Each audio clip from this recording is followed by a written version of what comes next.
Hi there, I'm Marla, and this is the story of how my own mother tried to force me to have my sister's baby, and how that was just the beginning. What I uncovered next shattered everything I thought I knew about family, trust, and love. Imagine thinking you were helping, only to find out you were being used all along. Why would the people closest to me set such a trap? Have you ever felt betrayed by the ones you trusted most? What time are you listening to this, and where are you watching from? Drop a comment below. I'd really love to hear your story. And if you're new here, don't forget to hit subscribe so you won't miss the next journey we'll take together. Late September draped Great Falls, Montana, in a blanket of gold and fading warmth. I pulled into my parents' driveway, the familiar crunch of gravel under my tires somehow sharper tonight. Twinkle lights looped through the backyard trees, casting a soft, false glow over tables stacked with casseroles and cupcakes. A celebration, my mother had called it on the phone, her voice syrupy sweet. No reason for alarm, she'd said. I smoothed my jacket as I stepped through the back gate, met with a flurry of hugs, clinking glasses, and familiar faces. It was all too warm, too cheerful, too staged. My skin prickled under their smiles, and a knot formed deep in my stomach. More people kept arriving, more than usual for our family gatherings, and the discomfort curled tighter around my ribs. I spotted my mother near the fire pit, holding court in her signature pearl earrings and a sweater the color of ripe cherries. She caught my eye and raised her glass in a toast I hadn't yet heard.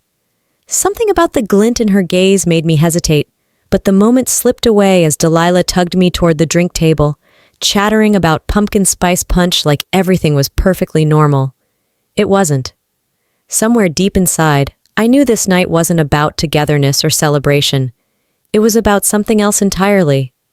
I just hadn't guessed yet that the trap had already sprung. Mom clinked her fork against a glass, the sound slicing through the chatter. Everyone quieted. My heart thudded as I found myself suddenly standing alone under the fairy lights, dozens of eyes turning toward me. "We are so proud of Marla," Mom began, beaming like she'd won a prize. "She's graciously agreed to carry a child for Delilah and Clayton, a true gift to our family." The world tilted under my feet. I opened my mouth to speak, to deny, to scream, but nothing came out. The applause was deafening. A wave of relatives surged toward me, hugging, kissing, clapping me on the back as if I'd just volunteered to donate a kidney, or my entire soul. I smiled, or maybe I grimaced. I couldn't tell. My body moved without my permission, frozen in place as they celebrated a decision I had never made. At some point, the party blurred into noise. I drifted through it like a ghost, nodding when necessary, laughing too loudly when prompted. My head pounded with the rhythm of suppressed rage, humiliation coursing through me like wildfire. Hours later, when the lights dimmed and the last casserole dish was wrapped in foil, I found a small envelope tucked into my handbag. The handwriting on the front was my mother's, perfect loops and curls, deceptively gentle. Inside was an invitation. "Join us for Marla and Delilah's baby shower, November 5th, RSVP to Mom." A date, a venue, a list of registry items already picked out. They hadn't just decided for me, they'd planned the future without me even in the room. I sat at my tiny kitchen table later that night, the invitation limp in my hands under the yellow pool of the old ceiling light. Everything smelled faintly of pumpkin pie and betrayal. I turned the card over and over, each flip scraping at the frayed edges of my sanity. Slowly, deliberately, I crushed the paper into a ball and threw it across the room. This wasn't a celebration. It was a cage, and somehow they expected me to smile and say thank you. The crisp bite of early October had settled over Great Falls, brushing fallen leaves across sidewalks and chasing warmth from the air. I wrapped my jacket tighter around me as I left the grocery store, a bag of apples swinging at my side. The glances started small, barely there looks from familiar faces, eyes that slid away the moment I caught them. At first, I thought I was imagining things. Maybe I was just still raw from the party. Maybe the embarrassment had lodged itself so deep inside me that now I saw shadows where there were none. But then I heard them. Near the checkout line, two women I had known since high school, one of them my second cousin, whispered over a display of canned pumpkin. I caught snippets, sharp enough to slice. Ungrateful. Doesn't know what family means. After everything they've done for her. I froze, apples dangling forgotten from my hand. They weren't talking about someone else. They were talking about me. A sour taste filled my mouth as I ducked my head and hurried past them, pretending not to notice the way their conversation stopped mid-sentence. The autumn wind outside wasn't the only thing that made me shiver. At the coffee shop the next morning, it was worse. I sat in the far corner, nursing a cup that had long gone cold, pretending to scroll through my phone.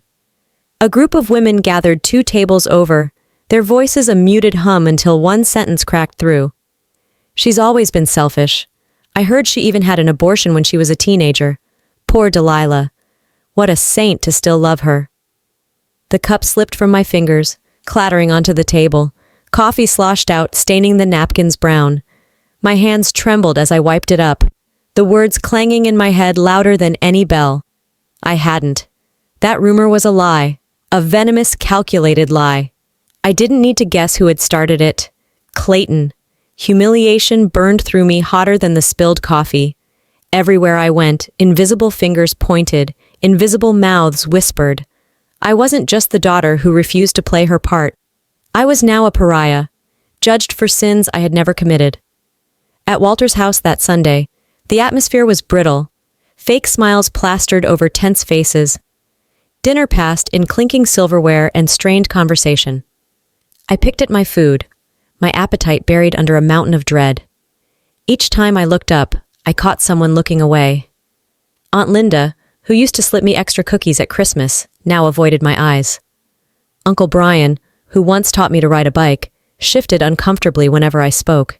Even Walter, my father, seemed smaller, guilt and silence weighing him down. And Delilah couldn't even meet my gaze. Every laugh around that table felt like a scalpel, carving pieces off me one by one. Finally, I couldn't breathe in that room anymore. I placed my fork down carefully, wiped my mouth with mechanical precision, and stood. No one stopped me. No one asked why. I walked out into the cold night, the door clicking shut behind me with the finality of a sealed tomb. The worst loneliness isn't being alone. It's sitting at a table full of people who make you wish you were. The late October sun sank low over Great Falls, painting the sky a bruised purple. I pulled into Walter's driveway, the air already sharp enough to sting my cheeks. A Sunday dinner, he had said. Just us. Just to talk. I should have known better. Inside, the house smelled like roast beef and old leather. Walter sat at the kitchen table, a cup of black coffee cradled between his hands. His face was worn, lined deeper than I remembered, and for a fleeting moment, I wondered if he was nervous too. "Sit down, Marla," he said. I did. He didn't raise his voice. He didn't slam his fist on the table. Instead, he spoke gently, almost sadly, about duty, about sacrifice, about the things a family needed to survive, about what was expected of me, about how sometimes love meant putting others before ourselves, even when it hurt. Each word draped over me like a heavy blanket, suffocating in its warmth. By the time he finished, I couldn't tell if the pounding in my ears was anger or heartbreak. Maybe it was both. I smiled, nodded, pretended to understand, pretended to agree. That evening, the house filled with more faces, more voices. Cousins and aunts and uncles I hadn't seen in months suddenly materialized with casseroles and wine, their laughter sticky sweet and cloying. One by one, they took their turns. Tales of selflessness, of dreams deferred for the good of the family. Stories told with pride, designed to shame me into silence. Smiling faces masked sharpened knives, each one carving another notch into my resolve. "Your mother would be so proud if she were here," someone whispered over dessert, the words slipping through the room like smoke. I swallowed the bitterness gathering on my tongue and excused myself, my chair scraping too loudly against the floor. No one stopped me. No one even looked up. By the time I reached my apartment, the night had sunk deep into my bones. I dropped my keys onto the counter, kicked off my shoes, and stood in the middle of my living room, surrounded by the life I had built for myself. My plants drooped in their pots, My books sat untouched on the shelves. Even my favorite blanket draped over the couch looked unfamiliar, like it belonged to someone else. Their expectations had seeped into every crack and corner, poisoning even this small sanctuary. I sat at my desk, pulled out a worn leather journal, and opened to a fresh page. For a long moment, I just stared at the blank paper, heart thudding in the silence. Then, with a steady hand, I wrote one word: mine.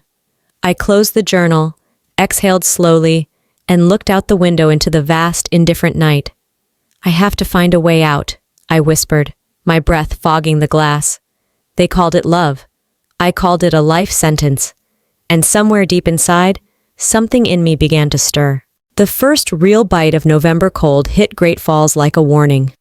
I pulled my coat tighter around me as I stepped out of the hospital after my shift, the air heavy and damp with the coming frost. The parking lot stretched out before me, deserted except for a few scattered cars. The fluorescent lights overhead buzzed and flickered, casting long, jittery shadows. Something felt off. I told myself it was the exhaustion talking, the paranoia from everything that had unfolded these past few weeks. But my skin prickled, and a deep, ancient instinct stirred in the pit of my stomach. At the far edge of the lot, a dark shape sat just beyond the reach of the light. A car, engine off, windows black. Too far back, too still. I quickened my pace, keys gripped tight between my fingers like a makeshift weapon. My heart thudded painfully against my ribs, my breath clouding in front of me. No movement, no sound, just the weight of unseen eyes pressing against my back as I slipped into my car and locked the doors with trembling hands. The next few days passed in a blur of jittery hyper-awareness. I noticed a truck, familiar, battered, dark green, lurking at the edge of my vision far too often. Parked down the street from the hospital, across from my apartment, near the grocery store, always just far enough away to deny my certainty, but close enough to rot it. One evening, after another restless shift, I found a small scratch on my car door, tiny, barely visible, but deliberate, like a signature carved into my life. I stared at it under the dim light of the parking structure, fingers itching to call someone, anyone, but stopping short. What would I even say? That I felt watched? That the walls of my life were slowly crumbling inward? Instead, I drove straight to the nearest store and bought a personal alarm, pepper spray, and a cheap GPS detector. It felt absurd. It felt necessary. By then, the fear wasn't sharp anymore. It had sunk deeper, embedding itself into my muscles, my bones, the way I carried myself through every room. I tried telling myself I was imagining it. That paranoia was a logical consequence of betrayal. But my gut told me otherwise. It told me it wasn't over. It told me it was only just beginning. Late one night, too wired to sleep, I crept into the parking lot behind my apartment building with the GPS detector clenched in my hand. The device beeped steadily as I waved it near my car. At first, nothing. Then, near the bumper, a sharp, angry whine. I dropped to my knees, heart slamming into my throat, and saw it. A tiny blinking light tucked into the undercarriage. Small, surgical. Rage froze every nerve in my body. It wasn't just fear anymore. It was a violation, a declaration. Clayton hadn't been trying to scare me. He'd been trying to own me. I yanked the device free, its plastic shell digging into my palms. Back inside my apartment, I sat in the dark, the city's distant hum leaking through the windows. I set the tracker down on the table in front of me like a ticking bomb. For a long time, I just stared at it. Then I grabbed a sticky note, scribbled a name, and slapped it onto the fridge. A lawyer I'd seen on a late-night ad years ago, specializing in restraining orders. The name looked back at me like a loaded weapon. If they wanted a fight, they'd get one. And this time, I'd be the one setting the rules. The night crept into every corner of my apartment, thick and cold and heavy. I sat curled up on the couch, a book resting forgotten in my lap, when the knock came. Not sharp, not frantic, just a soft, broken tapping, like someone barely had the strength to ask for entrance. I opened the door to find Delilah standing there, her coat slipping from her shoulders, her face red and swollen. Without a word, she stumbled forward and collapsed at my feet, clutching my hand so tightly it hurt. "Please, Marla! she sobbed, voice splintering. "If I lose him, I have nothing left. I can't live without him." I froze, the warmth of her desperation soaking into my skin like ice water. This was my sister, the girl I used to braid hair with on lazy Sundays, the one who sang off-key in the car with me on road trips. But it was also the woman who had stood silent as they caged me with expectations and lies. Her grief cracked something inside me, but it didn't shatter me. She rocked back and forth on her knees, repeating his name like a prayer, like an anchor she couldn't bear to cut loose from even as it dragged her under. I knelt down slowly, heart hammering against my ribs, and tried to breathe. "Delilah," I whispered, but she didn't seem to hear me. She only clung tighter, sobbing harder, until words spilled out between gasps. "You've always been like this," she cried. "Always taking what you want and leaving the rest of us to pick up the pieces. Remember the doll? You broke it. You didn't even say sorry. You didn't care." The memory hit me like a slap. Small, stupid, but in this moment magnified until it became a weapon. I saw myself at 6 years old, clumsy hands snapping a plastic leg, Delilah's face crumpling as she wailed. I had said sorry, hadn't I? Hadn't I? Guilt churned in my stomach, thick and familiar. I saw not just the doll, but every time I had chosen myself over them. Every moment they had labeled selfishness, every act of survival they had called betrayal. Maybe they were right. Maybe I was the villain they needed me to be. Tears blurred my vision, hot and unwanted. I wanted to scream, to apologize, to fix it all, to fold myself small enough to fit the mold they had built for me. But deep beneath the noise, a thin, fierce thread of something else pulled taut. No, no.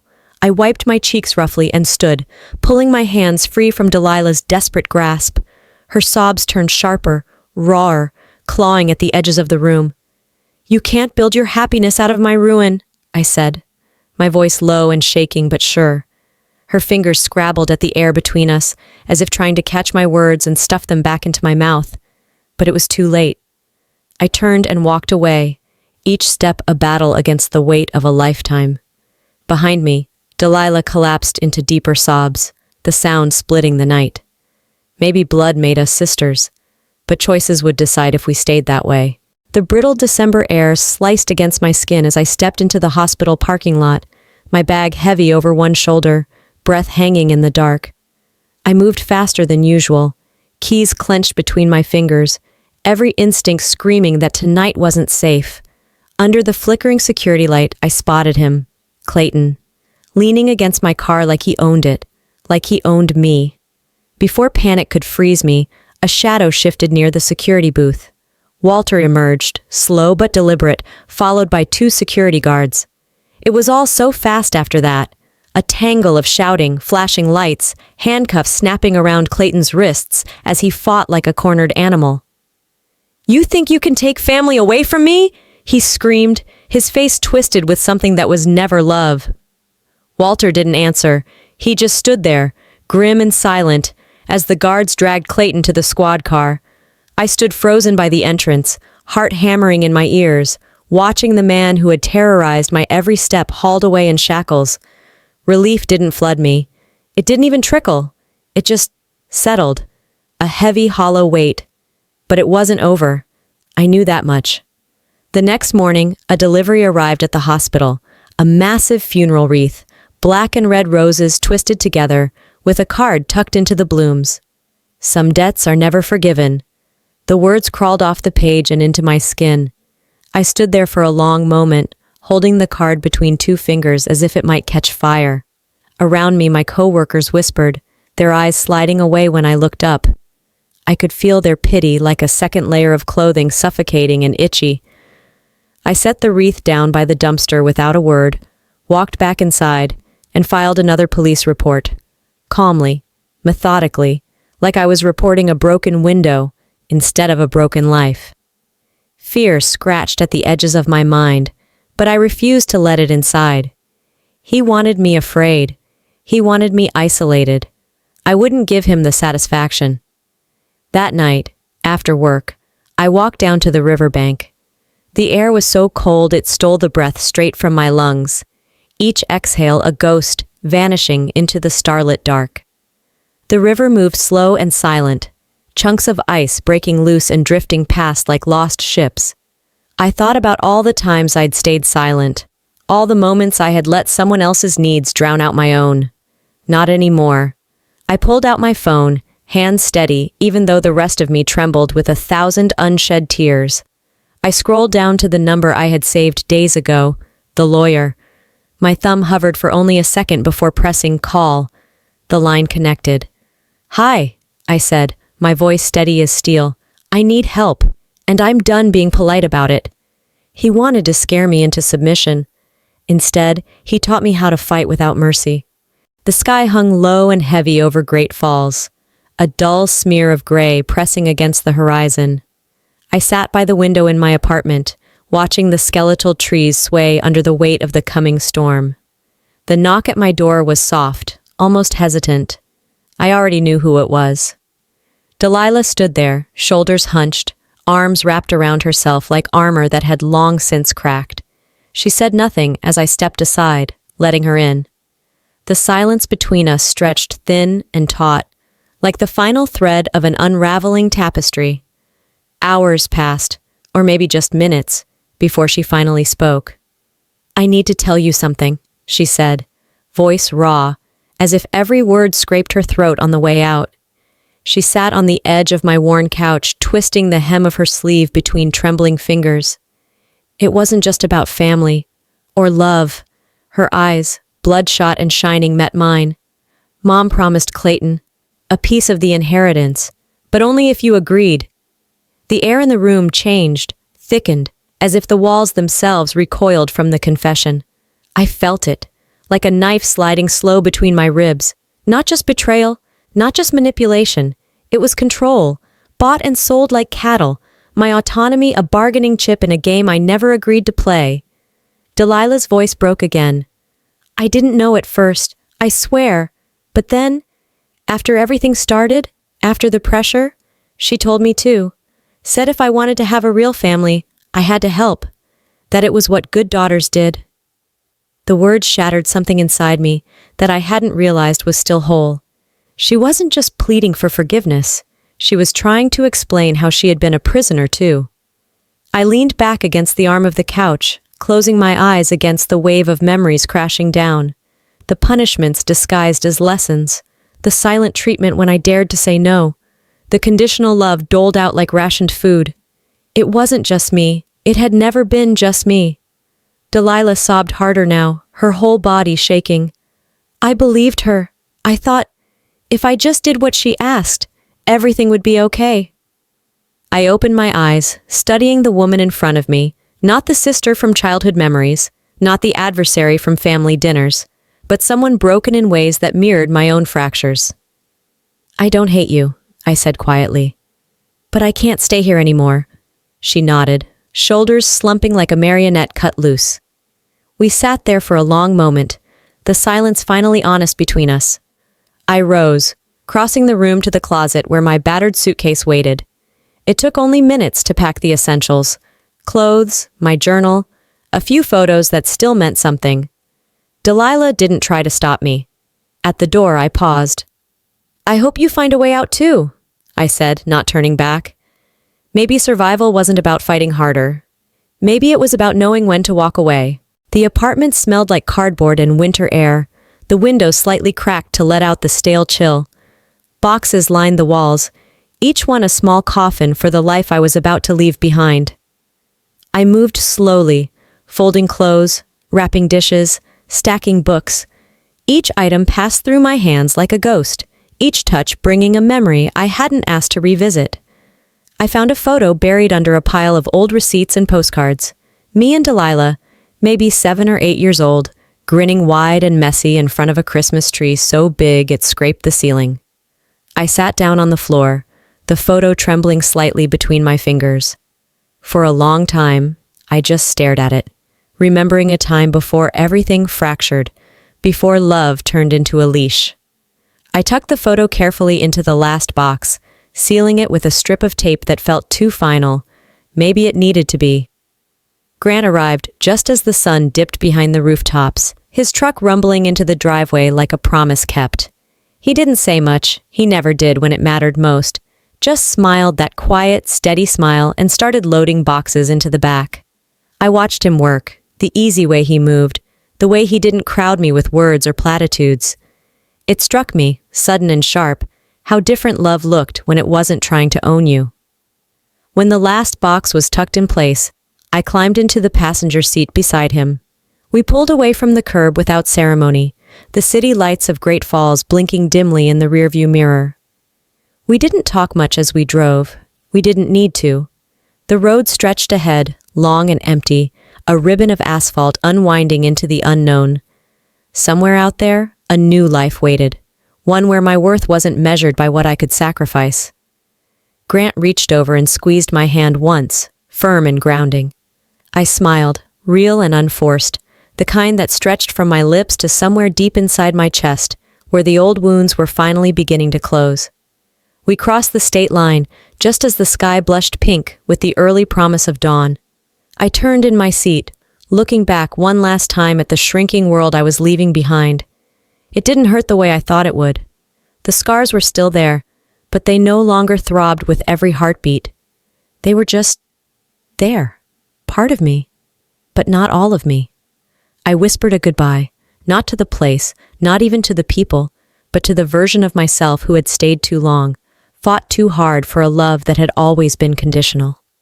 Facing forward again, I let the silence settle around us like a blessing. Maybe this time I get to be the author of my own story. Some endings aren't really endings. They're invitations to rewrite everything you thought you knew about yourself. Life teaches us that sometimes the people we trust the most are the ones who break us the deepest. But healing begins when we choose ourselves without apology. I've learned that real love doesn't chain you, it sets you free. No family expectation, no whispered rumor, no forced loyalty should ever outweigh your right to live on your own terms. Maybe you faced moments like this too, a choice between their version of love and your own freedom. If you have, I hope you remember, walking away isn't weakness. It's courage. It's self-respect. I'd love to hear your thoughts. Have you ever had to choose yourself over what others expected from you? Share your story in the comments.